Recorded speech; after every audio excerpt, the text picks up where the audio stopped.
ہم ماں باپ کو نوکر سمجھتے ہیں، جب چلے جائیں پھر قدر ہوتی. یہ بازاروں میں نہیں ملتے، ان کا کوئی مول نہیں ہے، ان کا کوئی بدل نہیں ہے. ہماری ہر غلطی پہ وہ پردہ ڈال دیتے ہیں، ہم سے برداشت ہوتے. میں اپنی والدہ ماجدہ رحمت اللہ تعالی علیہ 10 سال ہو گئے. ان کی وفات کے بعد جو کتاب لکھی تھی میں نے کہا چلو لوگوں کے لیے مسائل بھی لکھ دوں. حدیثیں لکھنے بیٹھا.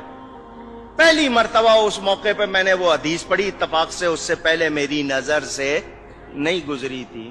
موسیٰ علیہ السلام کی روایت ہے، اس میں سب سے بڑا گناہ کیا ہے؟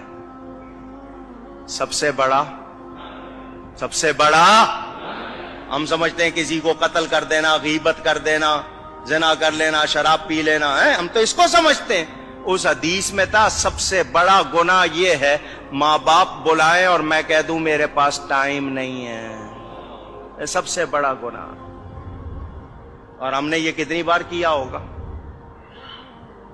ہم تو آرڈر چلاتے.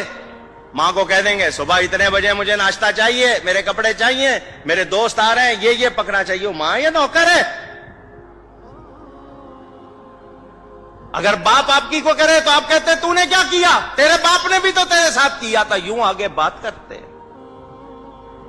یہ گھروں میں خرابیاں اسی لیے آئی ہیں کہ تربیت. حضور صلی اللہ علیہ وسلم کا ارشاد بیہقی شریف میں حدیث موجود، فرمایا میں عشاء کی نماز پڑھ رہا ہوتا، میری ماں میرا نام لے کر بلاتی، میں نماز چھوڑ کر ماں کے پاس جاتا. کتنا بڑا پیغام میرے آپ کے لیے.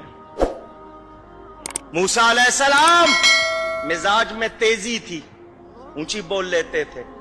جب جاتے تھے کوہ طور پر کلام کرنے، ماں پیچھے مصلی بچھا لیتی تھی.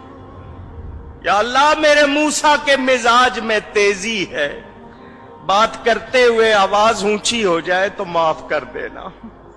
نبی تھے وہ، معصوم. ماں ہوتی ہے، دعا کر رہی ہے، ماں کا انتقال ہو گیا.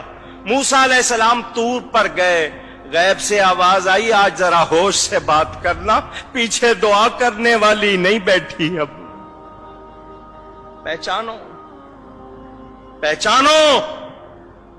ہمارے گھروں میں بے برکتی اسی لیے ہے کہ ہم نے ماں باپ کی قدر بلا دی.